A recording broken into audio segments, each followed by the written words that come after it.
할렐루야. 네, 반갑습니다. 1년 반 전에 와서 주일 예배 설교하고 큐티 세미나 했던 거 기억하시는 분도 계실 겁니다. 그때 예배당이 이렇지 않았는데 예배당이 달라졌네요. 네, 너무 보기 좋습니다. 저는 LA 온누리 교회 이제 15년째 목회하고 있고요.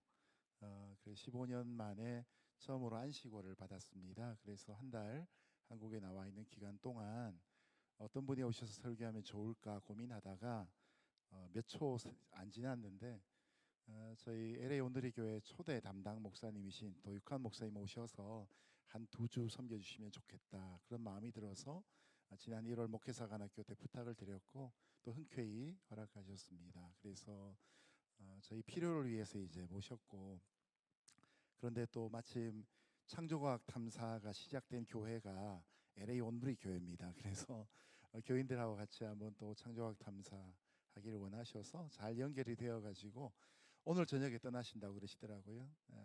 3부 예배 때는 안 계시죠? 짐 싸셔야 되니까 미리 2부 예배 다 들으시고 간 것 같아요. 그래서 좋은 시간 갖게 되었고, 제가 이번 주와 다음 주 2주 동안 말씀 나눌 때 또 귀한 은혜 나눴으면 좋겠습니다. 여러분, 그 로스앤젤레스 온누리교회 영종 온누리교회 굉장히 가까운 교회입니다. 왜냐하면 초대 담당 목사님이 같은 분이기 때문이고요. 두 번째로 미국 기준으로 볼 때 영종 온누리교회가 제일 가까운 교회입니다. 비행기 타고 공항에서 10분 네, 가운데니까. 네. 원래 계획한 건 아닌데 강단 교류가 되어서 너무나 감사한 마음이 있습니다. 옆에 분과 같이 설교 제목으로 인사하실 때 6월의 동방박사가 되십시오. 함께 인사하시겠습니다. 6월의 동방박사가 되십시오. 네. 제가 이 본문을 너무 설교하길 좋아하는데 설교 제목이 매 달마다 다릅니다. 지난주에 했으면 5월의 동방박사가 되십시오 였을 거고요. 오늘은 6월 1일이니까 6월의 동방박사들이 되십시오라고 정했습니다. 말씀을 시작하면서 질문 한 가지 드리겠습니다. 여러분, 동방박사는 모두 몇 명입니까? 네. 동방박사가 모두 몇 명입니까? 네. 제가 원하는 만큼 소리가 안 들립니다. 네. 성경에 보면 이런 말씀이 있죠. 내가 다시 묻노니 이런 말씀이 있는데 제가 다시 여쭤보겠습니다. 동방박사는 모두 몇 명입니까? 네, 딱 답이 두 가지로 갈라집니다. 3명이라고 생각하시는 분? 네. 네. 다른 분들은 어떻게 대답하셨습니까? 사실은 몰라요가 정답입니다. 찬송가 116장 1절에 보면 동방박사 세 사람 귀한 예물 가지고로 시작하는 찬송가가 있긴 합니다. 그런데 우리가 오늘 1절부터 12절까지 함께 읽었지만 동방박사가 세 사람이란 표현은 나오지 않습니다. 동방박사들, 동방박사는 마고이, 동방박사들은 마기인데 3명이란 얘기는 안 나오고 박사들이라고 나옵니다. 대신에 뭐가 세 가지입니까? 예물이 세 가지죠. 11절에 보니까 아기 예수께 세 가지 예물인 향유와 유황과 옥합을 드리지요. 세 사람이라고 알고 있지만 사실은 예물이 세 가지 종류였고 그것은 보물함에서 나온 것이었습니다. 그런데 제가 질문 드릴 때 여러분이 머릿속에 이미 동방박사 세 사람이 낙타 세 마리에 각각 앉아서 이렇게 지나가고 있었습니다. 누구 책임입니까? 목회자 책임이기도 하지만 주일학교 선생님들 책임입니다. 어린 시절 성탄절이 가까워오면 동방박사에 관한 설교도 듣고 연극도 하는데 중요한 건 분반 공부 시간입니다. 반사 선생님들이 손가락에 힘을 주며 동방박사 세 사람이 딱 이렇게 말하는 순간 그 영상이 사진으로 찍혀가지고 대뇌에 박힙니다. 그리고 영원히 떠나가지 않는 기억으로 평생을 함께합니다. 자동적으로 동방박사라고 하면 세 사람이 연발해서 나오게 되는 것이죠. 또 어떤 분들은 이 질문 앞에 4명이라고 얘기하는 분도 계시는데 연극 중에 네 번째 동방박사라는 게 있어서 4명이라고 또 강력하게 주장하기도 합니다. 제가 이 연극의 동방박사 3번 출신입니다. 그러나 여러분, 오늘 본문을 보면 같은 실수를 동방 박사들도 합니다. 편견 아니면 선입견, 전제 이런 것들에 휘말려서 예수님을 따라가고 만나러 가고 있지만 사실은 자기 속에 있는 욕망, 또 자기 속에 있는 소원을 따라서 길을 걸어가게 된 것이죠. 저는 오늘 이 말씀을 가지고 우리가 하나님의 말씀을 묵상할 때, 특별히 큐티할 때 어떤 마음으로 큐티해야 될 것인가, 그 첫 마음을 여러분과 함께 나누도록 하겠습니다.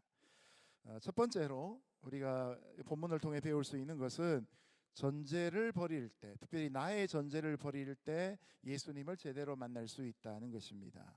1절부터 3절 같이 읽겠습니다. 시작. 헤로드 왕 때에 유대의 베들레헴에서 예수께서 태어나시자 동방에서 박사들이 예루살렘에 찾아와 물었습니다. 유대 사람의 왕으로 나신 분이 어디 계십니까? 우리는 동방에서 예수의 별을 보고 경배드리려고 왔습니다. 헤로드 왕은 이 말을 듣고 심기가 불편했습니다. 예루살렘도 온통 떠들썩했습니다. 아멘.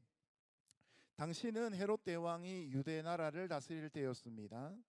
그런데 이 헤롯 대왕은 원래 유대 출신 사람이 아니라 이두메 사람, 다르게 표현하면 에돔 족속 출신이었습니다.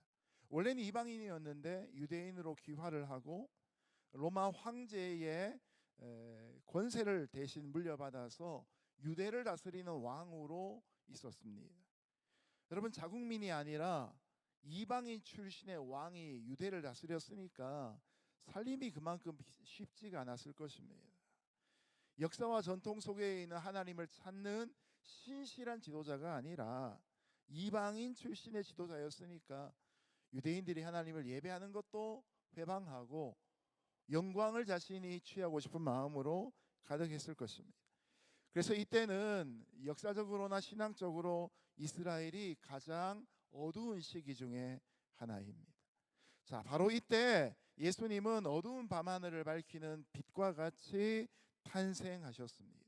그리고 그때 태어나시는 예수님, 그 깊은 밤에 찬란한 별빛으로 찾아오신 그 예수님을 멀리 동방에서, 바벨론 땅에서, 지금으로 치자면 인도의 북서쪽에 있는 파키스탄 땅에서 별을 보고 예수님의 탄생을 경배하기 위해 왔던 순례자들이 있었습니다. 그들이 바로 오늘 본문의 주인공인 동방 박사들이었습니다.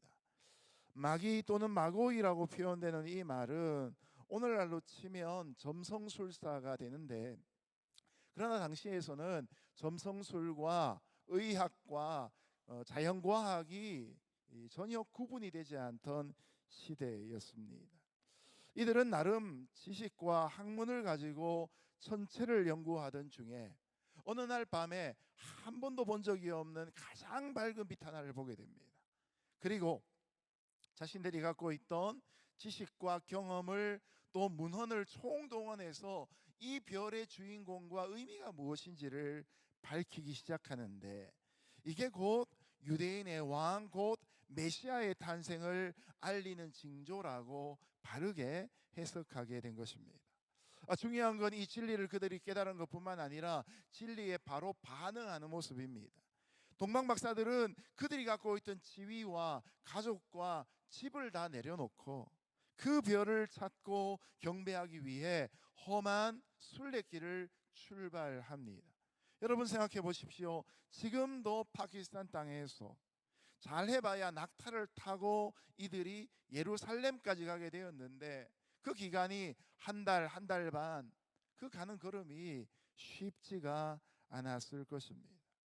길고 험한 여행 끝에 마침내 이들은 예루살렘에 도착을 합니다. 그리고 그 예루살렘 하나님의 도성에 하나님의 사람들을 향해서 당신들이 고대하던 메시아가 이곳에 태어났다라는 좋은 소식을 알립니다.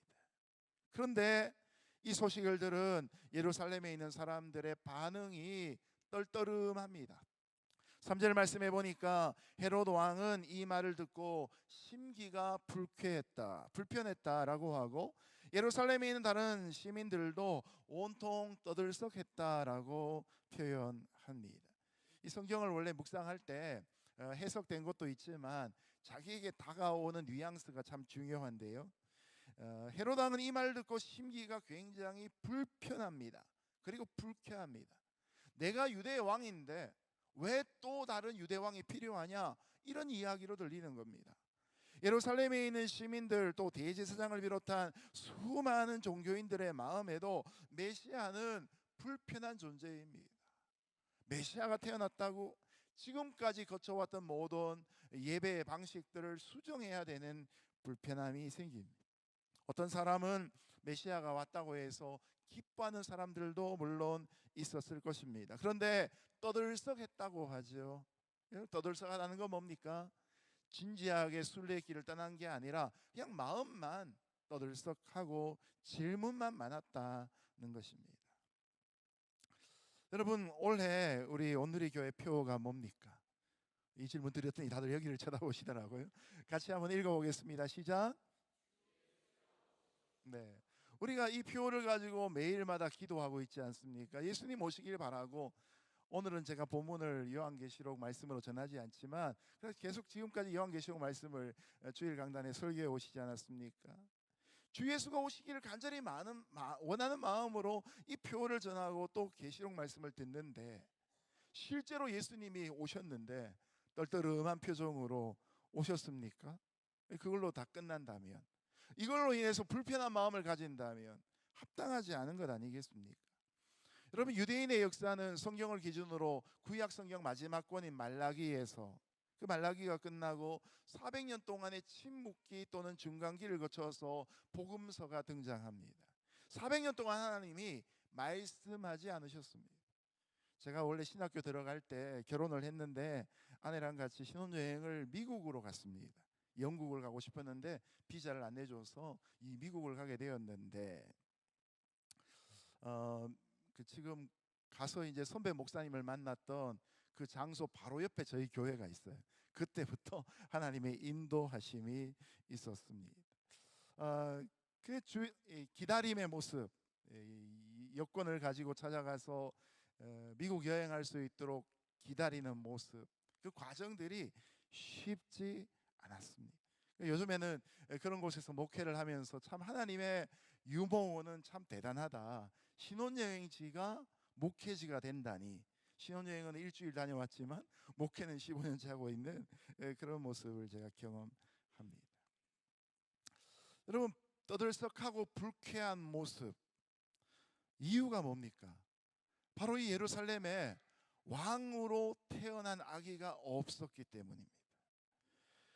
동방 박사들은 당연히 유대인의 왕으로 오시리가 헤롯 대왕의 늦둥이 아들이나 아니면 손자겠거니 생각을 하고, 예루살렘에 도착하자마자 헤롯의 궁전을 찾아가서 문을 막 두드리면서 메시아를 경배하러 왔다, 환영받을 줄 알고 말을 했는데 환영은커녕 핀잔을 듣게 됩니다. 여러분, 여기서 무엇이 잘못된지 아시겠죠? 동방 박사들이 먼저 저지른 한 가지 잘못이 있습니다. 유대인의 왕, 곧 메시아가 태어난다는 그 소식을 그들은 정치적으로 해석을 한 겁니다. 분명히 그들이 순례의 길을 작정하고 출발한 것은 별을 본 것이기 때문입니다. 그러면 끝까지 그 별을 붙쫓아서 가야 합니다. 그런데 출발할 때는 별을 보고 출발을 했다가 그 다음 머릿속에 맴도는 유대인의 왕, 유대인의 왕. 여러분, 당연히 이 유대인의 왕을 신학적이지 않은 정치적인 해석을 해버리면 장소를 따로 구분할 필요가 없죠. 유대인의 왕은 당연히 예루살렘에 살고 있고 당신은 헤롯 대왕이었고, 그럼 유대인의 왕으로 나시는 이는 헤롯 대왕의 늦둥이나 아니면 손자겠거나, 이렇게 해석하게 된 것입니다. 바로 동방 박사들이 하나님의 말씀인 성경을 펼쳐놓고 여전히 자기의 욕망, 자신의 고정관념을 투사해서 말씀을 해석하고 있는 우리의 모습하고 똑같은 잘못을 저지르고 있는 것이죠. 여러분, 이처럼 우리는 전제를 버려야지만 예수님을 제대로 만날 수 있습니다. 자, 많은 사람들이 신앙생활에서 순례자길을 걸어갑니다. 마침 또 오늘은 6월 1일이잖아요. 그래서 또 생명의 삶 사신 분들이 많을 겁니다. 제가 생명의 삶 편집장 6년을 했는데 생명의 삶을 가지고 미국에 출장을 갔다가 정말 이름도 잘 외울 수 없는 한 도시 호텔에서 새벽에 로비에서 생명상 펼쳐놓고 큐티 하시는 분을 보고 정말 반가웠던 적이 있습니다. 여러분, 이런 마음으로 매달마다 결단을 하고 생명의 삶을 사고 한 달 동안의 순례자의 길을 걸어가는데, 중요한 것은 우리가 예루살렘이 아닌 베들레헴에 계신 예수님을 만나야 되는데, 우리는 우리의 전제와 우리의 고정관념에 따라서 엉뚱하게도 예루살렘에서 자꾸만 메시아를 찾고 있는 잘못을 범한다는 것이죠. 미주에 있는 12개 미주 비전교회, 온누리 비전교회는 설립의 목적이 너무나 단순합니다. 중남미 선교를 위해서 세워졌습니다. 그래서 저도 1년에 멕시코를 차량으로 가는 것만 한 7, 8번, 올해 이제 12번이 목표인데요. 베러월드 사역을 하면서 같이 가는데, 그뿐만 아니라 뭐 쿠바를 비롯해서 중남미 비슷한 위도에 있는 니카라과와 또 도미니카 공화국 뭐 이런 나라들을 한 5번, 6번 정도는 갑니다. 근데 그곳에 가서 참 느끼는 비탄한 마음 중에 하나는, 그곳에는 성모 마리아를 섬기는 종교가 있는데 로만 가톨릭인데요. 그 성모 마리아가 우리가 미국이나 한국에서 보는 성모 마리아와 다릅니다. 피부가 뽀얀 백인이 아니라 피부가 약간 우리처럼 놀로리한 과달루페라는 성모예요. 성모가 2000년 전에 있던 게 아니라 얼마 전에 현현해서 나타나서 인디오 여인의 모습으로 자신이 성모라고 밝혀가지고 이상한 종교가 되었어요. 원래 남미에 있던 토착 신앙하고 로만 가톨릭 신앙이 함께 결부가 되어가지고 그것을 또 교황 요한 바오로 2세가 와서 확증지어주는 바람에 가장 첫 번째 종교가 과달루페 성모를 섬기는 로만 가톨릭 교회입니다. 여러분, 그들은 실제로 예수님을 경배하거나 예배하지 않습니다. 성모를 섬깁니다. 자기들의 토착 신앙과 자기들의 안전과 자기들의 행복을 그 앞에서 비는 것이죠. 뿐만 아니라 남미에는 해방 신학이 있고 한국엔 예전에 민중 신학이란 게 있었죠. 혁명자 예수님을 만나기 위해 성경을 펼치는 겁니다. 출애굽시키신 히브리인들의 예수님과 하나님을 찾는 것이죠. 어떤 사람은 진리를 위해 예수를 찾습니다. 어떤 사람은 치유를 위해 예수님을 찾습니다. 그런데 내가 찾고 싶은 그곳에 예수님은 늘 계신 것은 아닙니다. 예수님은 원래 계신 곳에 계십니다. 지금 오늘 본문에서 예수님은 베들레헴, 마곡간, 말구유에 계셨던 것이죠. 찬란한 헤롯 대왕의 궁정에 태어나지 않으셨던 것입니다. 여러분, 우리도 이처럼 동방 박사들처럼 출발은 잘 하는데 과정 중에 자기 경험, 자기 선입견에 의지하다가 별을 그만 놓쳐버리고 우리의 생각만 믿고 길을 걸어가는 경우들이 있습니다. 오늘 이 시간에 저와 여러분이 별을 끝까지 붙쫓아서 따라가는 믿음이 있을 수 있기를 예수님 이름으로 축복합니다. 성경을 통해 예수님을 발견하고 예수님을 만나는 인격적인 신앙 되시기를 주님 이름으로 축복합니다.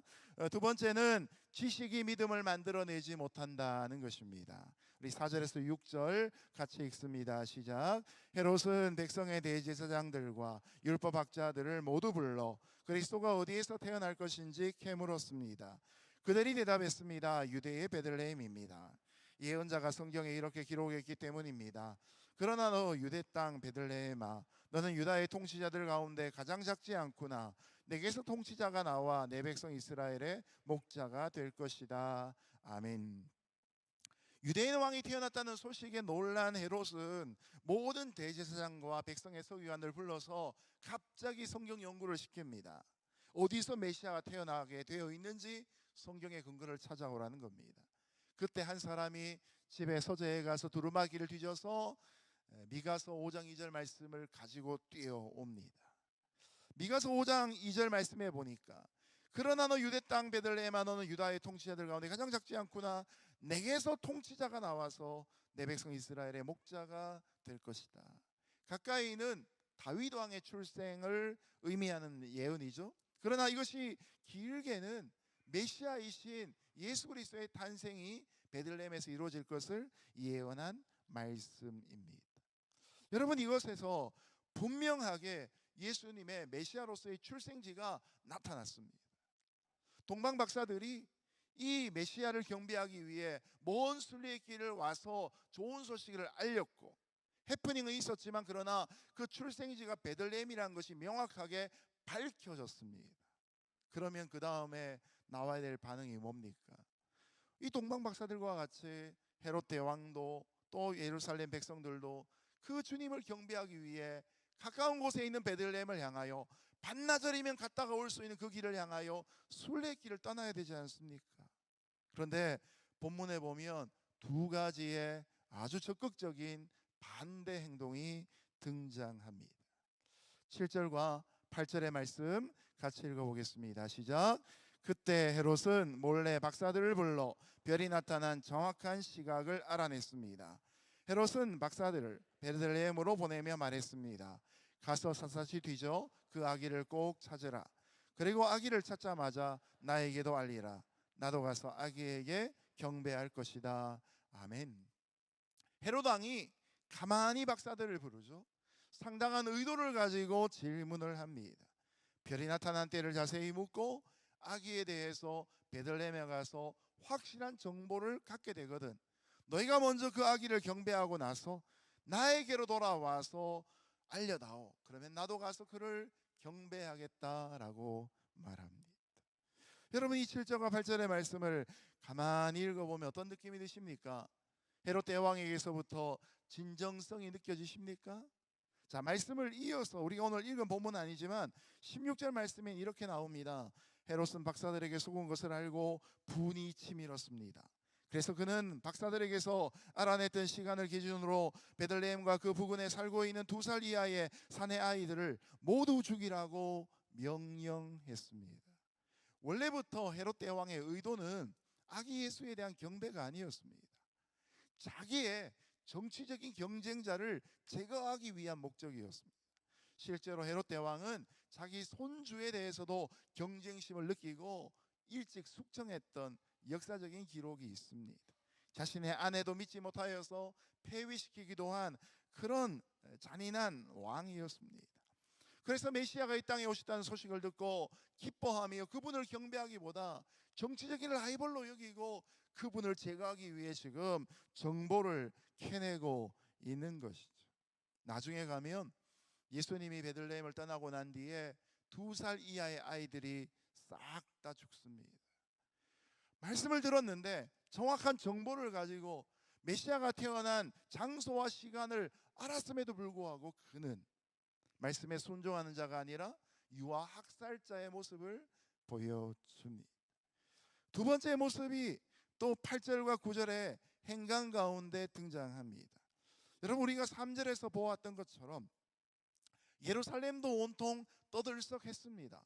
예루살렘에 있던 수많은 종교 지도자들 메시아를 고대한다고 이야기하고 이 400년 동안의 침묵기가 서둘러 끝나기를 기대하며 하나님의 말씀이 예언이 임하기를 기대했던 종교 지도자들뿐만 아니라 예루살렘에 살고 있는 나름 종교성이 있다고 하는 사람들도 메시아 탄생의 소식을 들었을 때 다 한마디씩 했을 것입니다. 내 이럴 줄 알았다. 이때쯤 메시아 오실 거라고 내가 미리 예감했다. 다 그 말에 첨언을 했을 겁니다. 그런데 문제는 9절 말씀에 동방 박사들이 왕의 말을 듣고 다시 길을 떠날 때 그들과 함께 가는 예루살렘 사람들은 단 한 명도 없었습니다. 개인적으로 큐티를 할 때 이 본문을 20여 년 전쯤인가 큐티를 할 때 이 9절 말씀이 이렇게 제게는 들렸습니다.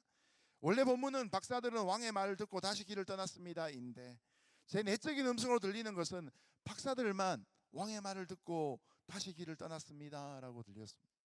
왠지 다시 순례의 길을 떠나는 박사들의 발걸음이 외롭게 보였던 것입니다. 말씀을 듣고 순종하겠다고 생각하고 있던 우리가 정작 하나님의 뜻이 드러났을 때에는 계산해보고 손에 끼칠 것 같고 너무 시시하고 너무 피곤해서 그 순종을 미루고 있는 게으름으로 이 9절 말씀에서부터 제 모습이 나타나기도 했던 것이죠. 여러분, 여기 소동하던 자, 온통 떠들썩거렸던 자들, 이들이 무관심한 반응을 보이는 것은 마치 냄비가 물 끓을 때 부르르 끓었다가 식을 때도 빨리 식는 것처럼 그런 신앙의 모습을 보여주고 있지 않습니까? 말씀을 듣고 은혜를 받을 때 일순간 양심의 찔림을 받을 수 있고, 때로는 궁금증과 호기심으로 마음이 커지고 술렁일 수 있습니다. 그러나 그런 감정이 우리를 순례의 길로 이끌지 못합니다. 지식을 들었다고 해서 믿음이 실천되거나 감정이 동요되었다고 해서 정작 믿음의 삶을 사는 건 아니다는 것이죠. 언제나 믿음에 대해서는 결단이 필요합니다. 어떤 대가를 지불하더라도 하나님 말씀이 내 인생의 경험보다 뛰어나다는 것을 고백할 때 우리는 비로소 이 길을 걸어갈 수 있는 것입니다. 누가복음 2장에 보면 10대 초반이었던 마리아가 천사의 방문을 받고 감당하지 못할 예언을 듣습니다. 내년 이맘때쯤 아들을 낳을 것인데 그 이름을 구원자 예수라 할 것이다. 결혼을 앞두고 있는 마리아에게는 이것은 일어나서는 안 될 일이고 생물학적으로 일어날 수도 없는 일이었습니다. 남자를 알지 못하는 내가 어찌 이런 일이 있겠습니까? 라고 손사래를 칩니다. 그랬더니 천사가 엘리사벳의 이야기를 하면서 내 친족 엘리사벳도 생물학적인 임신을 한 것이 아니라 하나님의 은혜로 임신하게 되었다. 6개월 전에 있었던 그 가정의 기적을 말합니다. 여러분, 이때 소녀 마리아는 두렵고 떨림을 느낍니다. 하나님의 뜻을 쫓아가면 현실에서는 돌을 맞을 수밖에 없고, 어머니로부터는 얌전한 고양이 부뚜막에 먼저 올라간다라는 욕을 먹을 수밖에 없고, 남편으로 정혼하였던 요셉으로부터는 파혼을 당할 수밖에 없는 입장입니다. 그러나 그녀가 하나님의 말씀으로 고민하며 지식이 아니라 감정이 아니라 지식과 감정 위에 의지를 더할 때 그녀의 입에서 주의 계집종이오니 말씀대로 내게 이루어지이다, 그 고백이 터쳐나옵니다. 여러분, 그럴 때 하나님이 모든 것을 다 지키시고 보호하시며 남편이 될 요셉의 꿈에도 나타나셔서 마리아 데려오기를 두려워하지 말라 말씀하시고 두 사람을 안전하게 인도하시는 경우들을 보게 되죠. 여러분, 우리가 기적을 보고 신앙생활을 한다면, 기적이 우리의 걸음을 인도한다면 우리의 신앙은 냄비처럼 식을 수 있습니다. 나의 필요나 나의 욕구가 채워지고 나면 더 이상 하나님을 찾지 않는 게으름이 발생할 수도 있습니다. 우리가 기적을 보면서도 기적의 주체이신 예수님을 믿지 못하는 우리 나름에 있는 완고함은 어디서 생기는 것입니까? 바로 지식에서만 머물기 때문입니다. 오늘 이 아침에 저와 여러분의 지식 위에 믿음이 더하여질 수 있기를 예수님 이름으로 축복합니다. 사랑에는 수고가 있어야 되고 소망에는 인내가 있어야 되듯이 믿음에는 무엇이 있어야 됩니까? 실천과 실행과 따름이 있어야 합니다. 오늘도 자신의 고집과 사고방식을 버릴 뿐만 아니라 우리가 갖고 있는 지식이신 하나님의 말씀에 성령의 숨결이 불어들어오며 우리로 하여금 결단케 하시는 믿음의 출발이 있기를 예수님 이름으로 축복합니다. 세 번째 진리는 주님을 찾는 수고는 결코 실패하지 않는다는 것입니다. 9절과 10절 말씀 같이 읽습니다. 시작. 박사들은 왕의 말을 듣고 다시 길을 떠났습니다. 그런데 동방에서 보았던 그 별이 그들보다 앞서가서 아기가 있는 곳 위에 멈춰 섰습니다. 박사들은 별을 보고 뛸 듯이 기뻤습니다. 아멘. 박사들은 이곳 예루살렘에 올 때까지 수많은 대가를 지불합니다. 그들이 갖고 있던 지위와 가족들과 그들이 꿈꿨던 나름대로의 현실 세계 속에서의 삶을 잠시 내려놓고 척박한 길을 따라서 한 달 반 정도 사막길을 따라 내려옵니다. 당연히 그들의 복장은 나름 그 나라에서 존경받는 사람들의 외모였을 것입니다.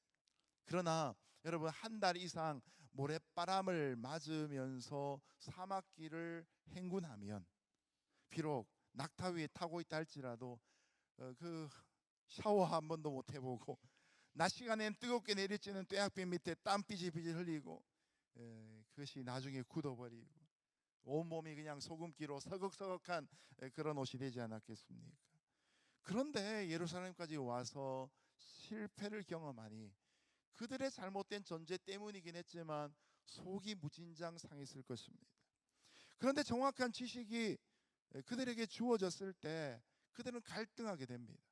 예루살렘까지 와서 실패를 했는데 이 미가서 5장 2절의 말씀을 따라서 그러면 다시 또 베들레헴까지 가볼까 하는 마음과 이 실패가 너무나 크기 때문에 베들레헴까지 갈 용기가 나지 않고 다시 고향으로 돌아가고 싶은 마음, 두 가지가 마음 가운데 갈등으로 싸우는 것입니다. 여러분, 실패를 반복해 본 사람들, 큰 시험을 실패하는 건 많은 사람이 떨어지니까 괜찮습니다. 그런데 작은 시험을 반복해서 떨어진다고 하면 그 실패에 대한 자괴감이 크지 않습니까? 제가 대학교를 졸업하고 대학원에 갈 때 대구에 있었는데, 대구에 있는 대학원을 다녔는데 교회 대학부 이제 고등학교 3학년 친구들이 대학부를 올라오는데 한 학년에 올라오는 26명이 몽땅 대학을 다 떨어진 거예요. 그 대학부에 올라오는 신입생이 없게 생겼습니다. 그래서 이집트 선교사로 지금은 가 있는 선배하고 둘이서 재수생 선교회를 대구에서 시작을 했습니다. 대구는 학원이 이렇게 한 길에 로타리 길에 서로 마주보고 있었기 때문에 또 다른 선배가 하고 있는 학원 강의실을 빌려가지고 그 캠퍼스 이름을 광야 캠퍼스라 그래가지고 광야의 시기를 살고 있는 그런 재수생 삼수생들을 모아가지고 선교단체처럼 해서 매주 토요일 12시에 예배를 드렸습니다. 30명 80명 뭐 특별히 학력고사 치기 전에 수능시험 치기 전에 부회길 전에는 막 100몇 명씩 모일 정도였는데, 근데 그 두 번째 해에 제가 대학교 4학년 대학원 1학년 때 섬겼는데 대학원 1학년 때 운전면허 시험을 따는데 실기 시험은 그냥 잘 땄어요. 근데 제가 필기는 잘 땄어요. 근데 실기 시험을 학원을 가서 돈을 내고 어떻게 하는지 요령을 배워서 시험을 쳐야 되는데 제가 운동신경이 좋다고 너무 자만을 해가지고 또 동네 아저씨가 포터 1.5 트럭을 갖고 계셔가지고 저를 연수를 시켜주신다 그래가지고 대구에 있는 803 동화사 앞에 있는 넓은 주차장에 새벽같이 가서 T자 그어놓고 S자 그어놓고 거기서 혼자 연습을 한 거예요. 그래서 제가 시험을 12번을 떨어졌어요. 8일마다 한 번 시험을 칠 수 있는데 매주마다 하루씩 요일이 바뀌면서 12번, 13번째 붙었어요. 한 3번, 4번 떨어질 때까지 괜찮았습니다. 운동신경 좋은 남자들도 학원 다니는 사람도 떨어지는데 뭐 괜찮아. 5, 6번 떨어지니까 창피하기 시작하더라고요. 어디 가서 운전면허 시험 얘기하기가 싫어지더라고요. 8번 떨어지니까 아, 나는 여성보다 운동신경이 부족하구나 자책하게 되었습니다. 10번 떨어지는 날, 떨어지고 그 주간에 토요일 그 광야 캠퍼스, 재수생 캠퍼스 모여가지고 한 3, 40명 정도 모인 데서 빌립보서 말씀을 매주마다 설교하고 있었는데 설교는 관계없이 우리 재수생, 삼수생들이 저를 보고 은혜를 받는 거예요. 저런 시험을 10번 떨어지고도 저렇게 빌립보서 기뻐하라는 말씀을 설교할 수 있구나. 그때 운전면허 시험 응시할 때 앞에 이제 인포메이션을 적고 뒤에 보면 수입인지 붙이는 칸이 있는데 15칸이었습니다. 15칸을 다 채우고 또 떨어졌어요. 그리고 13번째 붙었을 때 얼마나 감사했는지 모릅니다.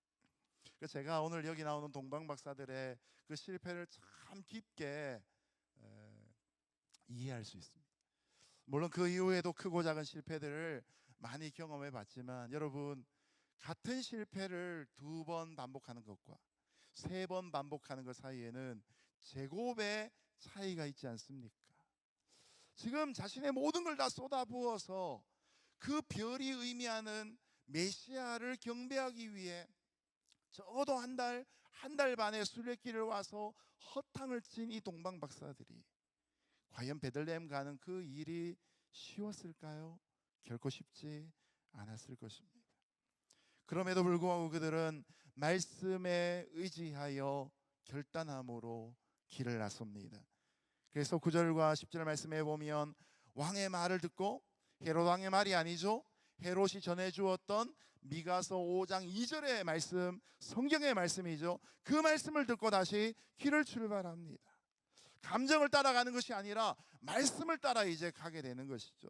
자신에게 있는 전제를 따라 왕이 태어날 만한 수도를 가는 것이 아니라 그 옆에 있는 변두리를 향해 출발하고 있습니다. 그런데 구절 말씀해 보니까 동방에서 보았던 그 별, 출발할 때 보았던 그 별이 그들보다 앞서가는 것을 다시 깨닫게 됩니다. 여러분, 이 별이 중간에 휴가 갔다 온 겁니까? 아니지요. 그 별은 언제나 그곳에서 빛나고 있었습니다. 다만 동방박사들의 마음 속에, 그들의 믿음의 씨앗 속에 의심과 회의의 먹구름이 끼어 있었고, 잘못된 전제가 가림막이 되어 있어서 그 별을 못 봤던 겁니다. 그러나 실패를 경험하면서 말씀에 다시 온전하게 의지할 때 여전히 별은 그 자리에서 빛나고 있는 것을 확인하게 되었습니다. 찬란하게 아기 예수 있는 곳 위에 정확하게 서서 그 집을 비추고 있는 것이죠. 이때 이들이 느끼는 감정이 뭡니까? 10절에 보니까 크게 기뻐하더라라고 합니다. 아니요, 뛸 듯이 기뻐했습니다라고 합니다. 그냥 크게 기뻐하더라고 하면 되는데 왜 이처럼 뛸 듯이 기뻐했다고 말합니까? 저는 사실 이 본문은 개역 한글 성경이 더 잘 해석됐다고 믿는데요, 가장 크게 기뻐하고 기뻐하더라라고 표현이 됩니다. 킹 제임스 버전 영어 성경에 보면 They rejoiced with exceeding great joy라고 되어 있습니다. joy가 기쁨인데 great joy래요. 근데 그 great joy가 exceeding 하대요. 다른 것에 타의 추종을 불허하는 기쁨이래요. 그런데 그 기쁨으로 rejoice 했다는 거죠. 기쁨이란 표현이 한 문장에 4번 등장하고 있습니다. 박사들의 마음 깊은 곳에서 옹달샘에서 물이 콸콸 솟아나는 것처럼 즐거움과 기쁨이 솟아나고 있는 것입니다. 여러분, 우리의 별이 시야에서 사라질 때, 별의 잘못이 아니라 나의 의심과 회의와 절망 때문에 그 구름이 가여 별이 보이지 않을 때 우리의 심령은 비참해집니다. 내가 지금 뭘 하고 있는 걸까? 지금이라도 늦지 않았으니 다시 고향으로 돌아갈까? 이럴 때마다 생각나는 게 다 본전 생각입니다. 여기까지 왔는데 지금 포기하면 너무 아깝잖아. 이런 믿음의 마음 또한 일어나기도 하지요. 하루에 12번도 더 갈등하고 고민할 만한 그런 상황 속에 붙잡아야 될 것, 결국 약속의 말씀, 하나님의 말씀입니다. 그리고 믿음의 눈을 들어보면 하늘에 다시 별이 보이게 되는 거죠. 창세기 13장에서도 아브라함이 조카 롯을 떠나보내고 난 다음에 황량한 그 들판에 양떼들이 먹을 풀도 다 말라버린 그 자리에 하나님은 아브라함을 세우십니다. 그리고 눈을 들어 하늘을 바라보라. 하늘에 있는 저 무별처럼 너희 후손이 많아질 것이다. 땅을 돌아봐라. 내가 말하는 저 바닷가에 있는 모래처럼 네 자손이 많아질 것이다. 말씀하지 않습니까? 우리 예레미야 29장 12절 13절 같이 읽어보겠습니다. 시작. 너희는 내게 부르짖으며 와서 내게 기도하면 내가 너희를 들을 것이요 너희가 전심으로 나를 찾고 찾으면 나를 만나리라. 아멘. 오늘 이 시간에 저와 여러분에게 전심으로 하나님을 찾는 귀한 믿음이 있기를 예수님 이름으로 축복합니다. 별의 인도함을 받아 우리의 참된 경배의 대상이신 예수 그리스도를 인격적으로 만날 때 우리의 삶에 관계된 모든 것들을 주께서 온전케 하실 것입니다. 마지막 11절 12절 같이 읽습니다. 시작. 집으로 들어가 보니 아기가 그 어머니 마리아와 함께 있었습니다. 그들은 엎드려 아기에게 경배하고 보물함을 열어 황금과 유향과 모략을 예물로 드렸습니다. 그리고 그들은 꿈속에서 헤롯에게 돌아가지 말라는 지시를 받고 다른 길을 통해 자기 나라로 돌아갔습니다. 아멘. 말씀으로 인도함을 받을 때 두 가지 영적인 성장이 나타납니다. 첫 번째는 최고의 경외심과 존경을 담은 경배가 가능하다는 겁니다. 동방 박사들이 주님께 드렸던 예물이 황금과 유향과 모략이지요. 황금은 영광스러움의 상징으로 예수님의 왕권을 의미합니다. 유향은 제사 드릴 때 쓰는 값비싼 향료로 예수님의 제사장 직분을 의미합니다. 모략은 시체에 바르는 값비싼 액체로서 예수님의 고난과 죽으심을 의미합니다. 이 세 예물로 주님을 경배하는 것이죠. 여러분, 말씀을 따라 드리는 예배만이 진정한 예배가 되는 줄로 믿습니다. 뿐만 아니라 그들에게는 영적 민감성이 주어집니다. 동방 박사들이 꿈에 헤롯에게 돌아가지 말라는 지시함을 받고 다른 길로 해서 고국으로 돌아갑니다. 아마 이때 헤롯에게로 돌아갔으면 또 다른 어려움이 예수님에게 끼쳐졌을 것입니다.